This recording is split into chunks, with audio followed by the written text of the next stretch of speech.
In this video, you will learn how to use your Zoom meeting controls as a host. If you are not sharing your screen, your meeting controls will appear at the bottom of your screen. On the left, the microphone icon allows you to mute or unmute your microphone. The arrow next to this icon shows you the microphones connected to your computer or device, the speakers available, and some other options like test speaker and microphone, which is recommended to run at the beginning of your meeting. The next option is a video icon.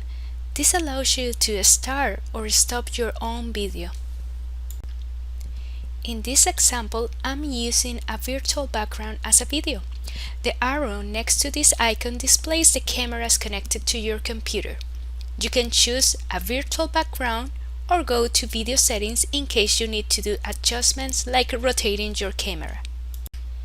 The security icon is extremely important as a shortcut to access in-meeting security options, like lock meeting to prevent other participants to join. Enable waiting room if you need to control who enters your meeting. If your waiting room is enabled, you will need to accept every participant who joins your meeting. The security control has some other options like allow all participants to share the screen, enable or disable the chat feature for everyone, enable participants to rename themselves, this is not recommended, and enable them to unmute themselves. These options are available under other Zoom options as well. The participants icon opens the window to manage participants. On each participant, you have the option to mute a participant or ask the participant to unmute. Under more options, you can ask the participants to start video, make it host in case that you want to pass your host privileges to other person, make it co-host if you have enabled this option before your meeting, rename this person, which is not recommended, put this person in waiting room, or remove this person from the meeting. On the bottom of your participants panel, mute all participants with one click and choose if you allow them to unmute themselves next time.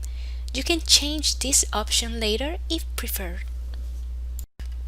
On the three dots on your right, there are some other options to manage participants like ask all to unmute, mute participants upon entry, and allow participants to unmute themselves. The next meeting control is the chat icon. It opens the chat window to send messages between participants. For your class, it is important to have it visible, as many students use this feature to ask questions to their professors. Click again if you want to hide it. When the chat panel is hidden and a participant sends a message, a red number will appear over your chat icon. To reply, you can choose to send the message to everyone or to a specific participants. However, answering by voice is the quickest option to continue your lecture. On the three dots on your right, you can change the options for your chat. Participants can chat with no one, host only, or everyone publicly. If you haven't disabled the general setting private chat, the participant will have the option to send private messages to other participants. Having this option enabled is not recommended for lectures. On the top right of your screen, there is a useful feature to change how to display your participants. On this example, I have the gallery view, which allows me to see all participants connected in my main screen. Click Speaker View to see the active speaker bigger. Your participants can choose to remain with their gallery view if preferred. To spotlight your video as the main active speaker, even if you are not talking, hover your mouse over your video image, select the three dots, and select Spotlight Video.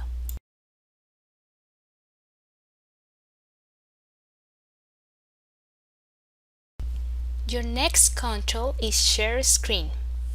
If you want your students connected to Zoom to see any content projected on your computer, you need to share your screen first. When you click Share Screen, it will pop up a window with some options, like a screen and all the pages or applications that you have open on your computer. Select a screen, which will project whatever content that you open on your screen. Remember to check the box Share Computer Sound in case your content has any sound. Finally, click Share. When sharing your screen, your meeting controls move to the top of your screen. You can move them if you need to. Here I'm showing you a student view using a tablet. This student is seeing the content and also the professor's video. Back to your computer, if you are going to play a video, on your meeting controls, go to More and select Optimize Share for Full Screen Video Clip. This setting increases the frame rate of the screen share while playing the clip, so that the playback appears more smooth for remote participants. Follow these steps only if you are screen sharing a video clip. If you are not sharing a video, make sure you turn off the option to optimize for full screen video clip to avoid it affects the image resolution of any other content that you share. To learn how to share your document camera image, watch our tutorial using your document camera as a whiteboard in Zoom. This is available in our YouTube channel and eCampus Keep Teaching Community of Practice. Your next meeting control is Record. Always choose Record to the Cloud to have your video ready to share with Texas A&M users. Later, you can download your recording to your computer if needed. If you record a Zoom meeting with students connected, that recording can be used only for that specific course to protect the confidentiality of a student's information. The next control is Live Transcript.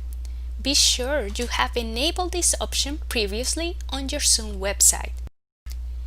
Click Enable Auto Transcription to create live closed captioning for students that might need it.